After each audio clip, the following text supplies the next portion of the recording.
Ce matin, un thème qui nous est cher, avec une question posée à nos auditeurs. Anne-Laure, qu'est-ce qui fait votre audiovisuel public? Oui, selon la ministre de la Culture, en tout cas, cet audiovisuel public doit se transformer. Plusieurs pistes de réflexion ont été lancées. Et vous, qu'en pensez-vous? Odile écoute tous les jours notre radio et regarde tous les jours la télévision publique. Elle est, par exemple, prête à mettre la main au portefeuille.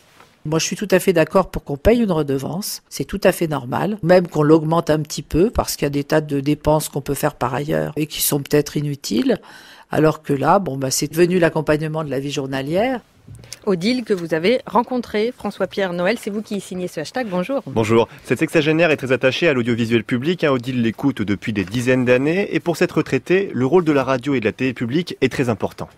Ça permet d'avoir normalement une radio ou une télévision qui est plus neutre et qui n'est pas totalement commerciale. Comme des émissions comme Envoyé spécial, des émissions comme ça sont très utiles et permettent quand même d'avoir un regard objectif, je ne sais pas, mais en tous les cas critique sur certaines situations. Voilà. J'y suis attachée. Et que j'y trouve mon compte en retrouvant certaines émissions qui m'intéressent, et à chaque fois, je trouve un intérêt différent, c'est diversifié, et donc c'est peut-être un automatisme. Autre preuve de fidélité, Anne-Laure, ça fait une vingtaine d'années que Mathias écoute France Culture. L'audiovisuel public, c'est un trésor national pour cet habitant de Falaise dans le Calvados. Un service public absolument unique. D'autres pays n'en ont pas de cette qualité. Et donc, non, c'est vraiment une exigence, tout à fait, donc exigence intellectuelle. Un côté, exploration culturelle qu'on ne retrouve vraiment pas ailleurs. Je pense notamment à France Musique, qui continue à faire vraiment un travail tout à fait exigeant de transmission. Ça, c'est très important, parce que je crois que du côté des radios privées, on a moins ce sens de la transmission. C'est plus le divertissement, le spectacle, alors que le service public, lui, continue à vraiment transmettre avec toujours quelquefois le côté divertissant, disons, mais France Musique, France Culture, eux sont deux radios vraiment importantes en ce qui concerne la transmission. Une transmission qui a un coût, et aujourd'hui c'est tout le débat. Le gouvernement veut faire des économies et les patrons de chaînes cherchent des endroits où ils peuvent en faire, notamment à la télévision. Des émissions d'investigation sur France 2 sont menacées de voir réduire leurs équipes, donc de produire moins de reportages. Mathias ne veut pas que ces économies changent les missions de l'audiovisuel public. Dans la diminution des moyens, c'est-à-dire un manque d'ambition, peut-être une recherche de l'audience. Ça, c'est peut-être ce qui est plus inquiétant, parce que donc rechercher l'audience, c'est passer d'un système d'offres à un système de demande. C'est-à-dire qu'on essaie simplement de donner au public ce qu'il veut, alors que Radio France reste quand même un groupe qui crée une offre et le public vient vers cette offre. Alors sur les réseaux sociaux, François-Pierre, les réactions sur la qualité du service public sont assez contrastées. Oui, sur Facebook, de nombreux internautes sont, je cite, fiers d'être dans un pays où les médias publics ont le moyen d'être critiques envers quiconque, l'État y compris.